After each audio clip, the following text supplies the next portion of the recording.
I don't know what charity case let you through the door, but this interview is over." Richard Sterling's voice dripped with contempt as he stared across his mahogany desk at Zara Williams.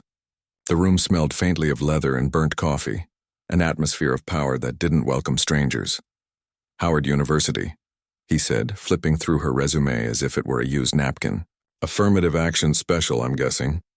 He didn't wait for an answer. "9 languages, please." "Community college Spanish doesn't count, sweetheart."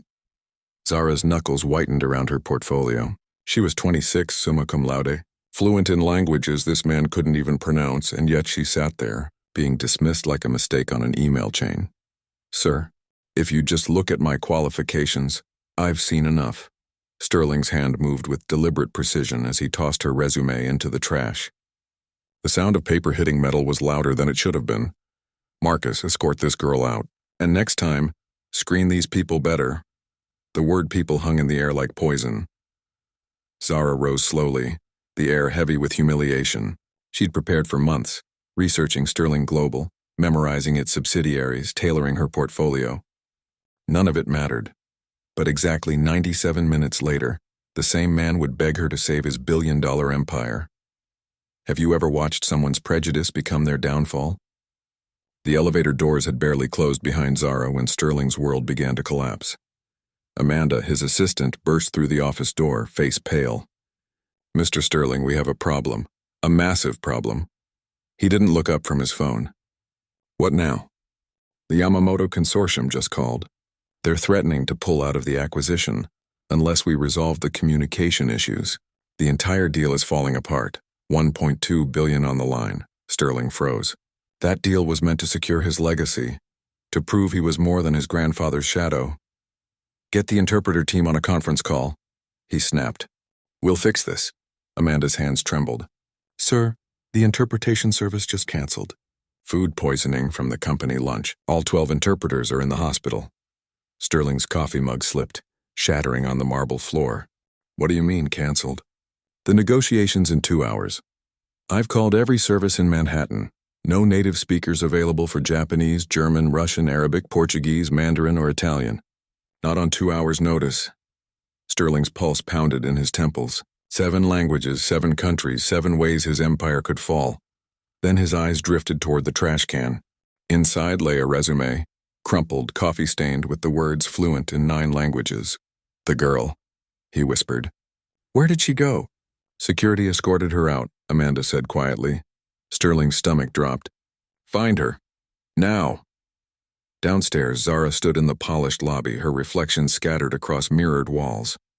The security guard's radio crackled. "The girl from 42 is still in the building. She should leave. Walk out, never look back." But something in her refused to move. Pride, maybe, or the simple desire to understand how someone could be so cruel. Then she heard it, Sterling's voice, desperate, coming through the open office speaker. "The deal is dying right now." "I can't understand what he's saying." Japanese voices spilled out, rapid, tense, layered with cultural formality. Zara's head tilted instinctively.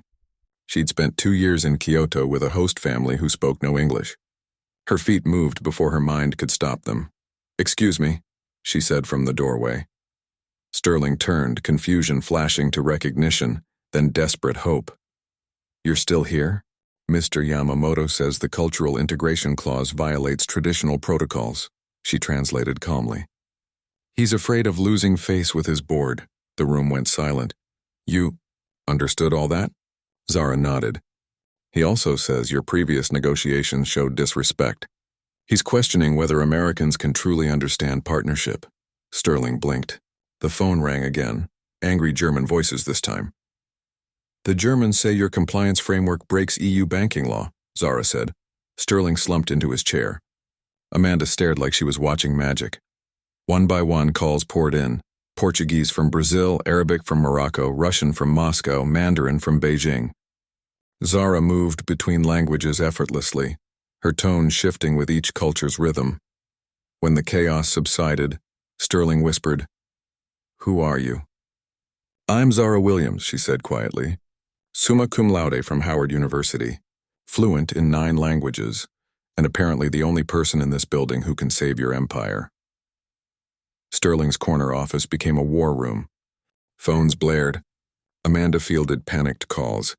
The Brazilians were furious. The Germans insulted. Zara stayed composed. Translating and repairing relationships his executives had wrecked through ignorance. "She's saying your team interrupted him 17 times, Zara explained after another heated exchange. "In Brazilian culture, that's deeply disrespectful," Sterling groaned. "We were being efficient." "Efficiency without relationship is offensive to them," Zara said gently. "They think you treat them like a transaction, not a partnership." Then she switched to Portuguese, calm, warm, human. Within minutes, the furious voices softened. "They want to restart negotiations," she told Sterling, "but only if I lead the cultural integration." Sterling hesitated. His grandfather's portrait glared down from the wall. Pride and survival warred inside him. "Tell them," he said finally. "You're our new director of cultural relations." Zara raised an eyebrow but translated. Moments later, the Brazilians offered to triple their investment. Triple, from the woman he'd thrown out less than an hour ago.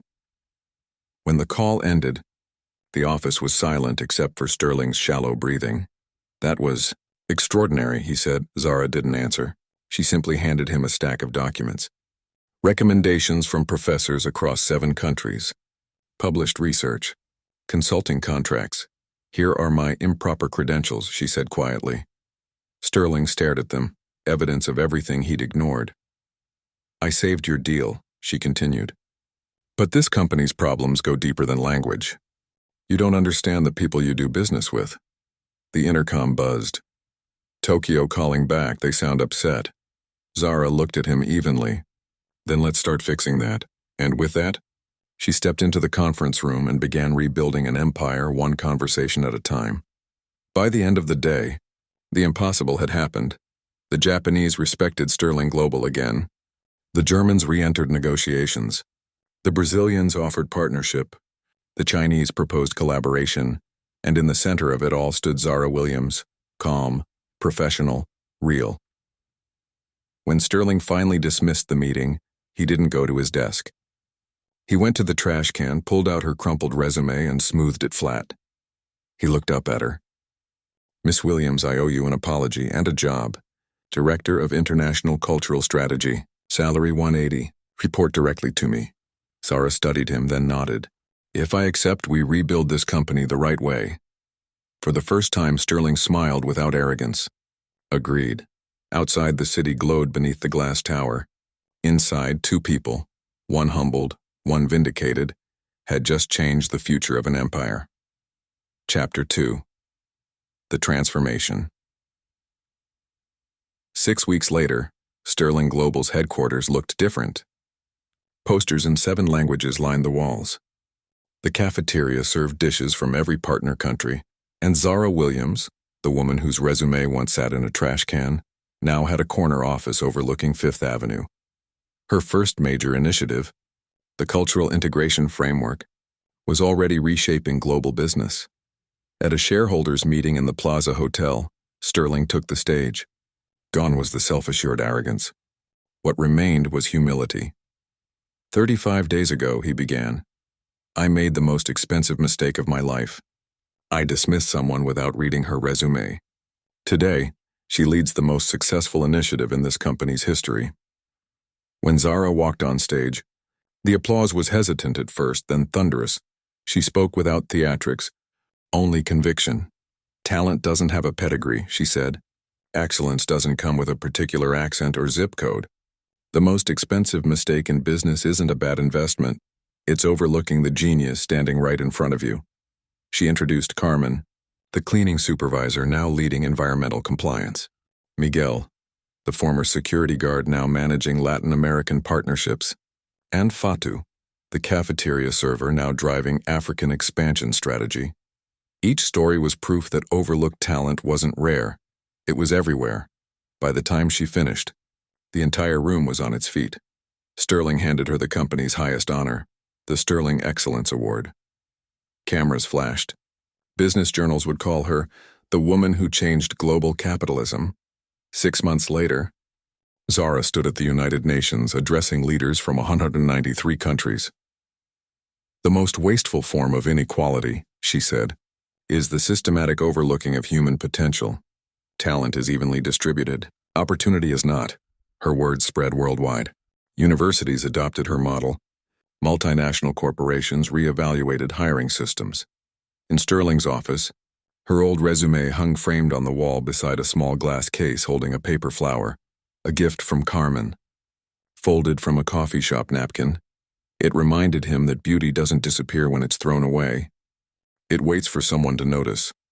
When a young man arrived one morning, a taxi driver from Baghdad with an engineering degree, Sterling smiled and said, "Send him up, and this time I'm going to read his resume."